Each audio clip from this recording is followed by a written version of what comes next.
Hello बच्चों, आज मैं आप लोगों को क्लास 8 की जो आपके पास एनसीईआरटी की बुक है ना, उसमें हमने अपना चैप्टर नंबर 7 प्रोपोर्शनल रीजनिंग 1 ये चैप्टर स्टार्ट कर रखा है। तो आज की क्लास में हम लोग फिगर इट आउट के क्वेश्चंस करने वाले हैं, जो कि हमारे को पेज नंबर 165 पे दे रखे हैं। इससे ऊपर का टॉपिक हम ऑलरेडी कर चुके हैं, चैनल पे अपलोड है, आप वहां से कर सकते हैं।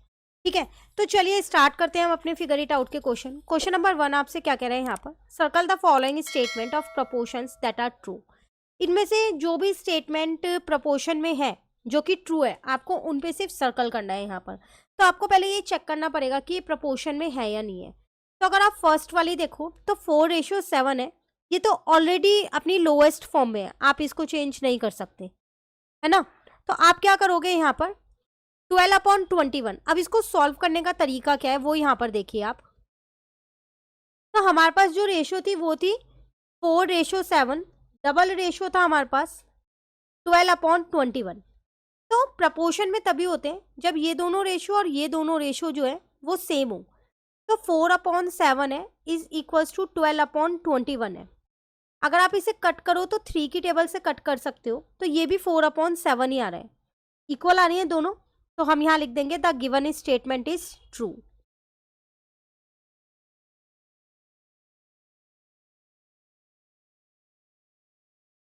ठीक है, सेकेंड वाला पार्ट अगर हम यहाँ पर देखें तो सेकेंड पार्ट में मेरे पास 8:3 डबल रेशो 24:6 है।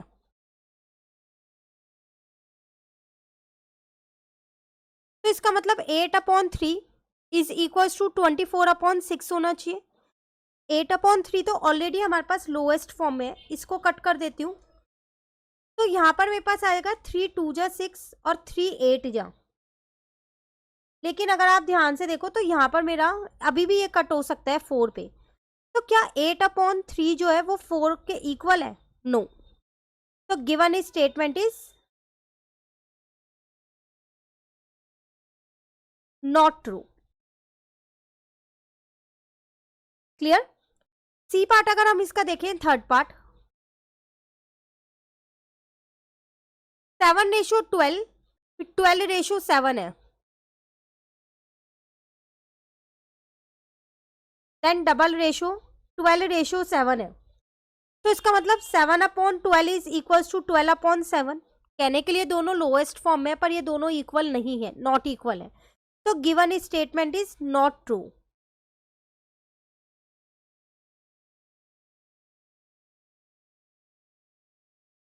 क्लियर। फोर्थ पार्ट अगर हम यहां पर देखें 21 6 35 और 10 है।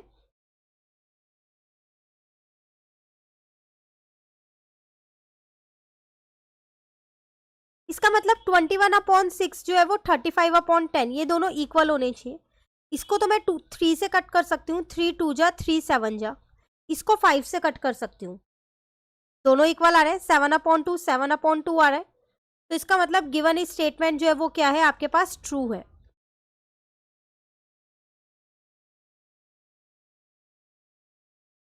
Given statement is true. ठीक है, नेक्स्ट है आपके पास 12 18 28 और 12।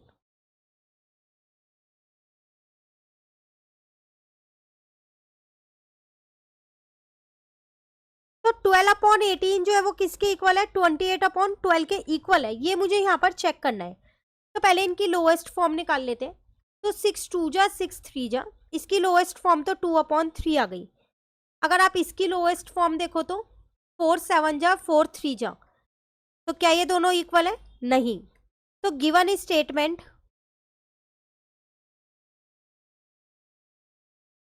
Is not true.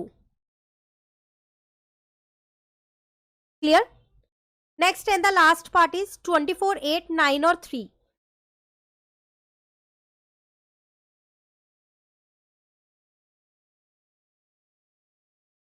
इसका मतलब 24/8 और 9/3 इक्वल होना चाहिए।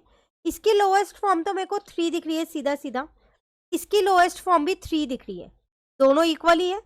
तो गिवन स्टेटमेंट इज ट्रू। तो अब आपको पता चल गया होगा, जब प्रपोर्शन में चेक करना हो तो आप क्या करोगे, रेशोज जो है उनकी वो सेम आनी चाहिए, तभी वो प्रपोर्शन में है, नहीं तो नहीं है। नेक्स्ट क्वेश्चन नंबर 2 में क्या कह रहे हैं, give 3 ratios that are proportional to 4:9। ऐसे 3 रेशो दो जो 4:9 के प्रोपोर्शनल हो। तो आप 4 को 2 से इंटू कर दो, 9 को भी, 2 9 जा 18, 4 2 जा 8, एक रेशो आपकी ये बन जाएगी। ठीक है, एक बार 4 को 3 से इंटू कर दो, 3 4 जा 12 और 9 को भी 3 से कर दो। एक बार 4 को 4 से इंटू कर दो और 9 को भी 4 से कर दो। ऐसा जरूरी नहीं है मैंने 2 3 और 4 से किया है तो आप भी उसी से करो, आप किसी भी नंबर से कर सकते हो, पर 4 और 9 दोनों से करना, तभी वो प्रपोर्शन में निकलेगा। ठीक है, नेक्स्ट क्वेश्चन नंबर 3 है, fill in the missing number for these ratio that are proportional to 18:24। ऐसा हमने जब चैप्टर समझा था तब भी एक किया था, इसके प्रपोर्शन में होना चाहिए। पहली बात तो आप इसको लोएस्ट फॉर्म में लिख लो एक बारी, ताकि आप प्रपोर्शन में इजीली निकाल सको। ठीक है, जैसे मैंने इसको कट किया, किससे कट हो रहा है ये 6 से हो रहा है, 6 3 जा 6 4 जा, अब तो नहीं होगा। तो यहाँ पर 3 लिखा है तो ऑब्वियस सी बात है यहाँ 4 आएगा। ये तो फर्स्ट तो क्लियर हो गया। अब दूसरे वाला आपके पास है 12 है, तो आप कैसे निकालोगे? देखो अब आसान है, आप चाहो तो 12 है ना, इसको x मान लो। ठीक है, ये कट होके 3/4 था, तो 3/4 is equal to 12/x, cross multiply कर दो, तो यहां से मेरा x निकल जाएगा कितना, 12 इंटू 4 डिवाइडेड बाई 3, कट किया 4, x आ गया 16। मतलब आपको ऐसा नंबर लिखना है कि जब आप उन दोनों को कट करो तो 3:4 ही आए। अब यहाँ पर 20 है, तो आप खुद भी देख सकते हो किसकी टेबल में 20 जो है वो आपके पास किस पे आता है, यहाँ पर 3 पे आता है, वो आपको देखना है। अब 3 पे तो कोई सा भी नहीं आता, तो कैसे करोगे? तो आप इसको सिंपली इस मेथड से सॉल्व करो। तो 18/24 इज इक्वल्स टू में 20/x ले लो जो निकालना है। इसको कट करके मैंने 3/4 लिख दिया, तो 3/4 इज इक्वल्स टू में 20/x, क्रॉस मल्टीप्लाई कर लिया मैंने, तो x की वैल्यू कितनी आ गई, 4 इंटू में 20/3, तो 80/3 आ गई। तो इसके प्रपोर्शन में आप यहाँ 80/3 लिखोगे, तभी जाके वो इसी रेशो में आएगा और प्रपोर्शन कहलाएगा। ठीक है, अब नेक्स्ट है 27, तो आप डायरेक्ट भी कर सकते हो, 9 3 जो होता है 27, तो 9 4 जा यहाँ सीधा सीधा लिख दो 36, या फिर आप यही वाले तरीके से भी कर सकते हो, 18/24 is equals to 27/x, cut करके 3/4 लिख दिया इसको, और x की वैल्यू आपको फाइंड करनी है, तो 4 इंटू 27, अब 3 इधर आ जाएगा तो डिवाइड का हो जाएगा, कट किया 9, आंसर तब भी 36 ही आएगा। तो डायरेक्टली कर सकते हो, MCQ वगैरह फिलिंग द ब्लैंक्स में है तो अच्छी बात है, सॉल्व करने के लिए आए तो आप इस तरीके से कर सकते। क्लियर है? चलिए नेक्स्ट क्वेश्चन नंबर 4 इज, अब क्वेश्चन नंबर 4 इसमें हमारे पास है यहाँ पर, can I look at the following rectangles, इन रेक्टेंगल्स को देखो आप, which rectangle are similar to each other, कौन से रेक्टेंगल देख के आपको लग रहा है कि सेम है। You can verify this by measuring the width and height using a scale and comparing their ratios. आप क्या कर सकते हो, इसको वेरीफाई कर सकते हो इसकी हाइट और विड्थ को मेजर करके, और साथ के साथ उनकी जो रेशियोज होगी हाइट और विड्थ की, उसमें कंपेयर कर सकते हो।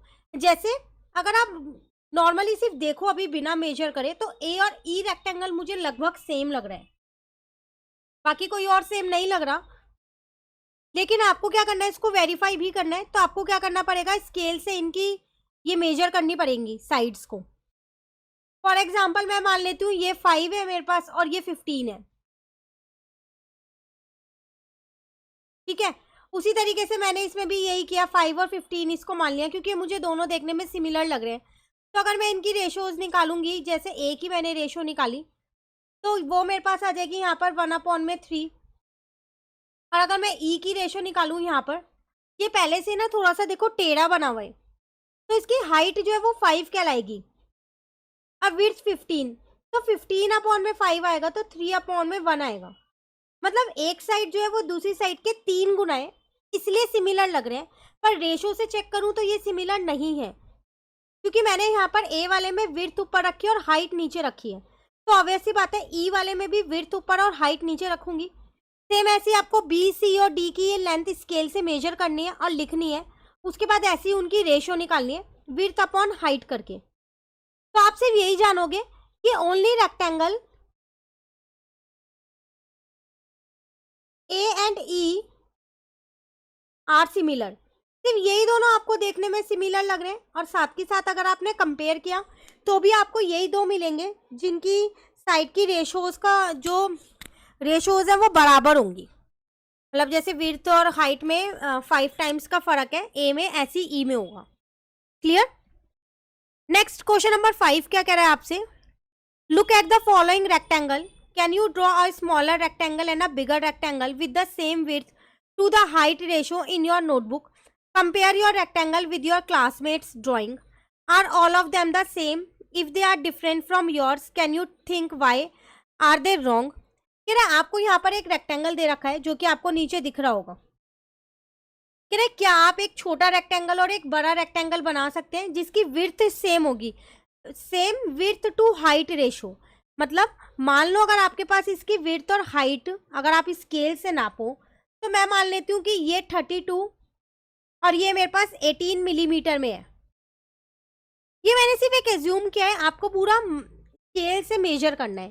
तो अगर मैं इसकी रेशो की बात करूँ यहाँ पर, तो विड्थ अपॉन हाइट इसकी रेशो अगर मैं यहाँ देखूँ तो 32 अपॉन में 18 हो जाएगा, जिसको मैं यहाँ पर अगर कट करती हूँ तो ये किससे कट हो रहा है, यहाँ पर 18 वन जा 18 हो गया, इसको उससे 2 से कट कर लो 16 पे, और ये कट हो जाएगा 9 पे। अब 16 और 9 अगर आप देखो तो किसी की टेबल में नहीं आते ना, तो आप चाहो तो इसको थोड़ा सा चेंज कर सकते हो, 32 की जगह 36 ले लो ताकि ये इजीली कट हो जाए, डबल हो जाएगा। अब 18 वन जा 18 हो गया, 18 2 जा 36, 2:1 आ रही है। तो आपको एक ऐसा स्मॉलर और एक ऐसा बिगर रेक्टेंगल बनाना है जिनकी रेशो 2:1 ही हो। जैसे अगर आप एक यहाँ पर स्मॉलर, मैं यहाँ पर ड्रॉ कर देती हूँ उसको,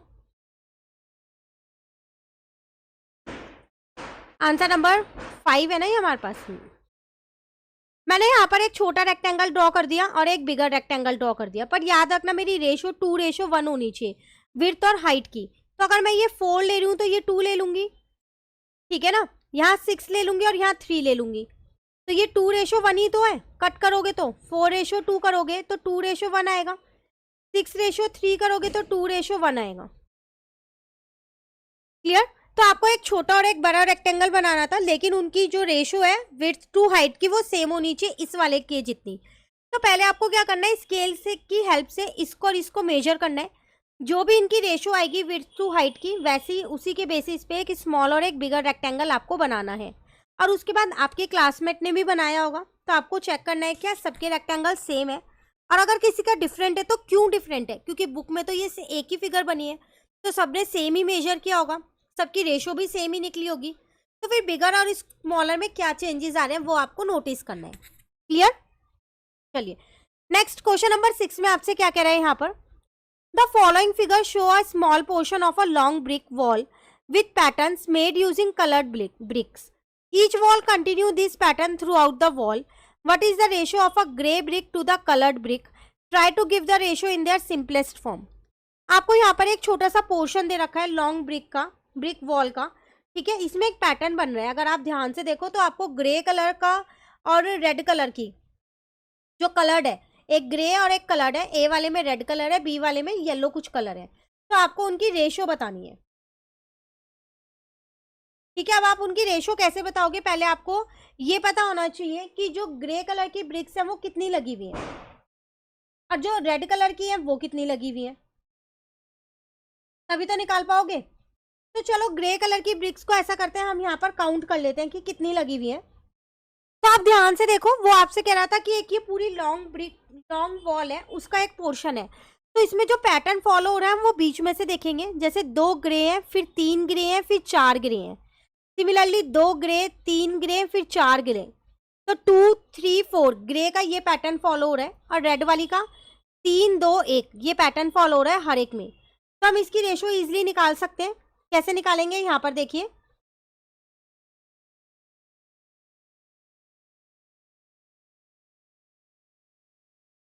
तो number of grey BRICS in one set of pattern, पहले वाले की बात कर रही हूं मैं ये सिर्फ, तो क्या फॉलो हो रहा था, 2, 3 और 4, तो 7, 2, 9 आ गया। ऐसी number of coloured brick, red मत लिखना, कलर्ड लिख देना क्योंकि उन्होंने आपको कलर्ड ही बोला है, in one set of pattern, 3, 2, 1 था ना, तो 3 + 2 + 1 आंसर आ गया 6। आपको रेशो निकालनी थी, वो भी सिंपलेस्ट फॉर्म में, तो रिक्वायर्ड रेशो कितनी आ जाएगी, 9:6। तो इसकी सिंपलेस्ट फॉर्म क्या होगी, दोनों के दोनों आपके पास ये 3 की टेबल में आते हैं, तो 3:2 इसकी सिंपलेस्ट फॉर्म होगी। ये तो हो गया आपका फर्स्ट पार्ट का आंसर। अब अगर आप अपना इसमें सेकेंड पार्ट देखें, तो यहां पर देखो 3, 2, 1, फिर 1, 2, 3, ये पैटर्न फॉलो हो रहा है ना, बीच में ये वाला कलर्ड वाली आ रही है, फिर 3, 2, 1, 1, 2, 3, पर बीच में से गायब है, सब में यही हो रहा है 3, 2, 1, 1, 2, 3, 3, 2, 1, 1, 2, 3, यही होगा फॉलो। तो फिर हम क्या करेंगे, इन्हें काउंट कर लेते हैं, और अगर आप बीच में देखो तो 4 यहाँ पर है, 1, 2, 3, 4, तो टोटल एक पैटर्न में कितनी ग्रे ब्रिक्स यूज हो रही है, 1, 2, 3, 4, 5, 6, 7, 8, 9, 10, 11, 12 तो ऐसे यूज हो रही है, और बाकी 4 इनके बीच में यूज हो रही है, तो टोटल 16 यूज हो रही है। ठीक है, तो अब हम उसको यहाँ लिख देते हैं,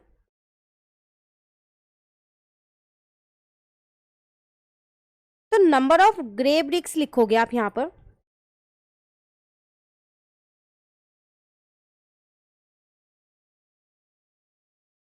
इन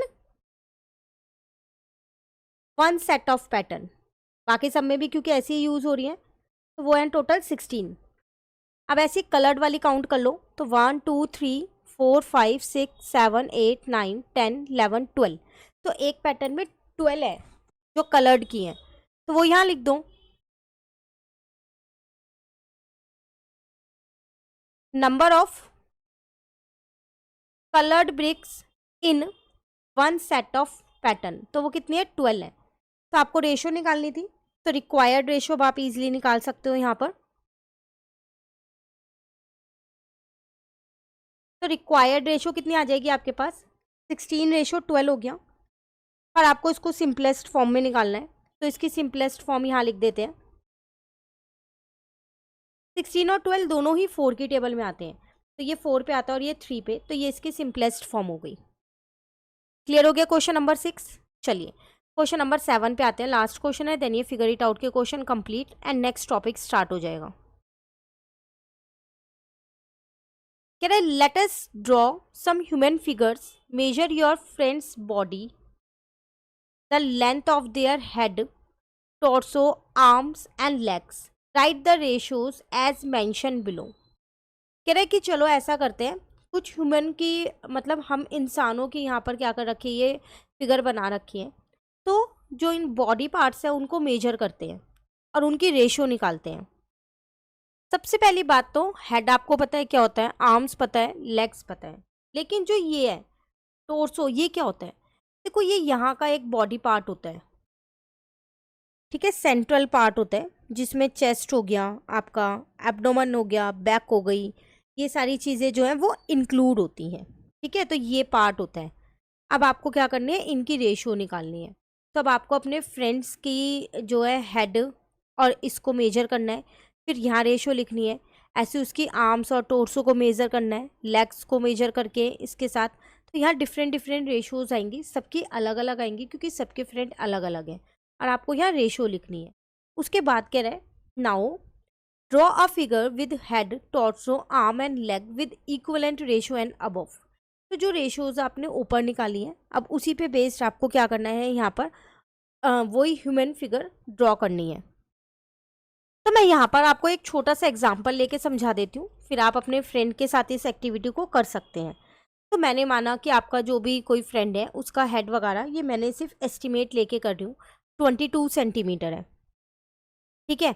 और टॉर्सो जिसको हम कैसे मेजर करेंगे, यहाँ नेक से लेके उसके बाद आप हिप्स तक पूरा मेजर करोगे, ठीक है। तो वो मैंने माना 50 सेंटीमीटर है। आर्म्स उसके ले लिए खुद से यहाँ पर मैंने, तो आर्म्स जो है वो ले लिए मैंने 60 सेंटीमीटर के, और जो लेग्स हैं वो मैंने ले ली यहाँ पर 80 सेंटीमीटर की। ये मैंने खुद से ले लिया है। अब इनकी रेशो हम निकाल सकते हैं क्योंकि हमने यहाँ पर सारा डेटा मिल गया है, तो सिर्फ आपको क्या करना है, यहाँ पर पुट करना है। तो हेड है 22 आपके पास, ये है 50। सिंपलेस्ट फॉर्म में निकाल देंगे अभी बाद में, पहले पुट कर लेते हैं। तो ये 50 है, ये 60 है, उसके बाद ये 50 और ये 80 है। तो इसकी सिंपलेस्ट फॉर्म होगी 5:8, इसकी सिंपलेस्ट फॉर्म होगी 5:6, इसकी सिंपलेस्ट फॉर्म होगी 11:25, क्योंकि ये दोनों 2 की टेबल में आते हैं, 22 भी और 50 भी। क्लियर। तो अब आपको ऐसे खुद से करना है, अपने फ्रेंड के साथ ये एक्टिविटी करनी है। और आप चाहो तो यही वाला भी लिख सकते हो, क्योंकि एग्जाम में ऐसे कोई एक्टिविटी करने के लिए तो आएगी नहीं। तो आप चाहो जो मैंने आपको इन्फॉर्मेशन दी है आप उसको भी फिल कर सकते हो अपनी बुक में। क्लियर है। चलिए, अब यहाँ पर आपके पास ये नेक्स्ट टॉपिक स्टार्ट होता है, तो इसको हम क्या करेंगे, अपनी नेक्स्ट क्लास में कंप्लीट करेंगे। आज आप ये सारे फिगर इट आउट के क्वेश्चंस को अच्छे से कर लो। कहीं भी दिक्कत हो कमेंट करके पूछ लेना। Thank you.